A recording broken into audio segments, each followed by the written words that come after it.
C S S کے exam میں ایک سوال جو آتا ہے وہ آتا ہے انرجی کرائسس کے اوپر.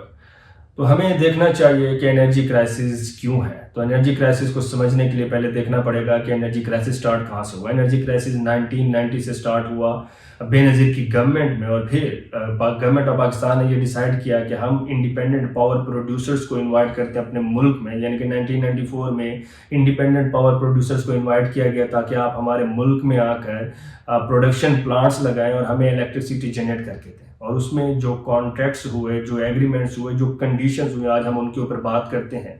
تو اس کی اگر ہم ہسٹوریکل بیک گراؤنڈ کو دیکھیں, ذرا اس کی تاریخ کو دیکھیں, تو یہ مسئلہ شروع کہاں سے ہوتا ہے. 1990 میں جب لوڈ شیڈنگ یا بجلی کا جب کرائسس ہوا بہت زیادہ, کیونکہ پاپولیشن اس ٹائم پہ بڑھ چکی تھی اور پھر ڈیمانڈ الیکٹرسٹی کی بھی بڑھ چکی تھی, تو وہاں پہ ہمیں نظر آتا ہے کہ ہمیں ایک الیکٹرک کرائسس کا, ایک انرجی کرائسس کا ہمیں ایک مسئلہ آتا ہے. تو پھر ہم نے اس انرجی کرائسس کو دیکھتے ہوئے 1994 میں انڈیپینڈنٹ پاور پروڈیوسرز کو انوائٹ کیا, یعنی کہ آئی پی پیز کو انوائٹ کیا 1994 میں, اور ان کے ساتھ ہم نے ایک کانٹریکٹ کیا کہ آپ ہمیں بجلی بنا کر دیں گے اور اس کے اوپر ہم آپ کو 15 to 17% ریٹرن آن انویسٹمنٹ دیں گے.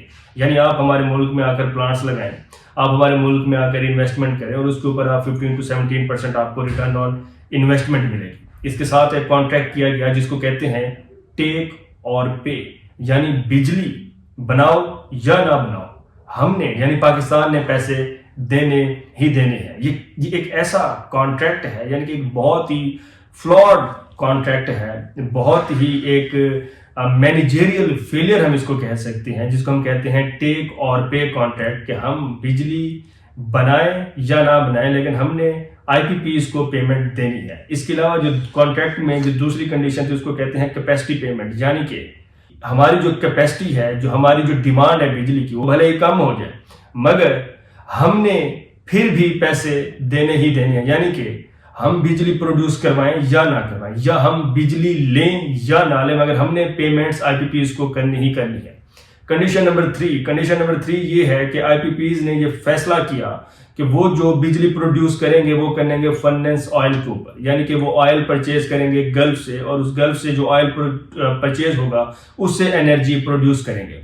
جب دنیا آلٹرنیٹیو رینیویبل انرجیز کی طرف جا رہی تھی, جب دنیا نے یہ سوچا کہ گرین انرجی ہونی چاہیے, تو ہماری آئی پی پیز نے یہ فیصلہ کیا کہ ہمیں فرنس آئل, ہمیں کریوڈ آئل, ہمیں فیول جو ہے ہم نے آئل کے اوپر ہم نے اپنی ڈیپینڈنس کرنی ہے تاکہ ہم الیکٹرسٹی جنریٹ کر سکیں.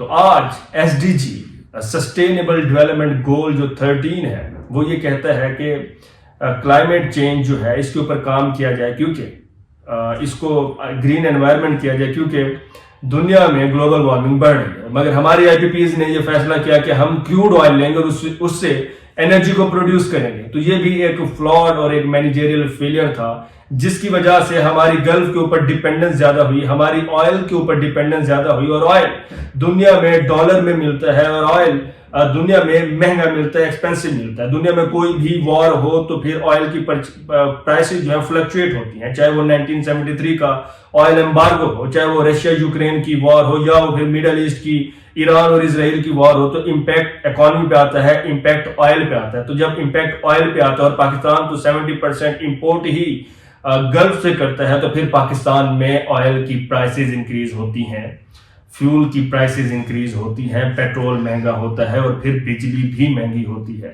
تو اس سے ہمارا جو سرکولر ڈیٹ ہے وہ بڑھتا چلا جاتا ہے, اور یہ بھی پاکستان کا ایک بہت بڑا مسئلہ ہے اور ایک یہ اکنامک مسئلہ بھی ہے. اس کے علاوہ جو ہمارا کانٹریکٹ ہوا آئی پی پیز کے ساتھ وہ یہ ہوا کہ ہم آپ کو پیمنٹ جو ہے وہ ڈالرز میں کریں گے, یعنی کہ ڈالر بڑھتا جائے گا اور روپی ڈیپریشیٹ ہوتا جائے گا, روپی پاکستانی روپیہ کم ہوتا جائے گا, مگر ہم نے آپ کو پیمنٹ ڈالر میں ہی کرنی ہے تاکہ ہمیں نقصان ہو لیکن آئی پی پیز کو نقصان نہ ہو, ہمیں رسک ہو لیکن آئی پی پیز کو رسک نہ ہو.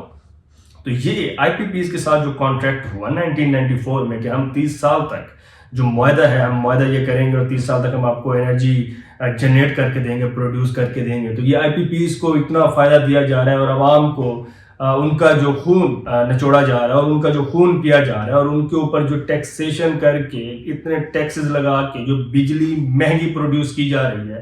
تو یہ صرف اور صرف آئی پی پیز کے ساتھ ایک فلاڈ پروجیکٹ ہے، ایک فلاڈ کانٹریکٹ ہے.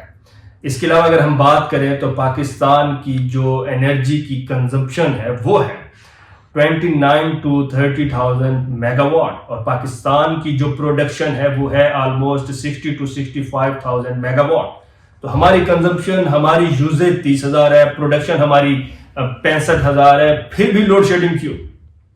اور اس کے اوپر اگر ہم مزید بات کریں تو وہ یہ ہے کہ اگر ہم سولر پہ اپنی انرجی کو کنورٹ کرتے ہیں، اور اگر ہم ہر گھر میں سولر لگاتے ہیں، تو اس کے باوجود بھی جو ہماری کیپیسٹی ہے، کیپیسٹی کے علاوہ جو ہماری ڈیمانڈ ہے، جو ہماری یوزیج ہے، وہ کوئی 10 سے 15,000 میگا واٹ ہے، اور پروڈکشن ہماری 65,000 میگا واٹ ہے. پھر بھی انرجی شارٹیج کیوں؟ پھر بھی انرجی کرائسس کیوں؟ پھر بھی لوڈ شیڈنگ کیوں؟ اور پھر بھی مہنگائی کیوں؟ اور پھر بھی انرجی یا جو پر یونٹ کاسٹ آتی ہے وہ اتنی زیادہ کیوں ہے؟ بجلی تو سستی ہونی چاہیے کیونکہ ہماری پروڈکشن 65,000 میگا واٹ ہے. تو اس کے اوپر سمجھنے کی ضرورت ہے، آپ کو دیکھنے کی ضرورت ہے کہ ہم آئی پی پیز کو فائدہ پہنچا رہے ہیں، ہم اپنی عوام کو فائدہ نہیں پہنچا رہے. ہم نے جو کانٹریکٹ کیا تھا تو وہ اس میں جو ہم نے کانٹریکٹ کیا تھا وہ یہ تھا کہ ہم آئی پی پیز کو ہر حال میں ان کو انشور کریں گے کہ آپ کو پروفٹ ہوگا، آپ کو فائدہ ہوگا. مگر کب تک؟ کیونکہ پاکستان کی لٹریسی ریٹ بہت کم ہے، لوگوں کو پتہ نہیں ہے کہ انرجی کا مسئلہ کیوں ہے. تو یہ ایک اویئرنیس ہے کہ ہماری کنزمپشن کم ہے اور ہماری پروڈکشن زیادہ ہے، مگر پھر بھی لوڈ شیڈنگ اور انرجی کرائسس ہے، اور یہ جو آئی پی پیز ہیں ان کو فائدہ پہنچایا جا رہا ہے. اب یہ آئی پی پیز کس کی ہیں، یہ ایک سوال ہے، اور یہ سوال آپ نے خود اٹھانا ہے، اور اس کا جواب بھی آپ نے خود ان سے لینا ہے.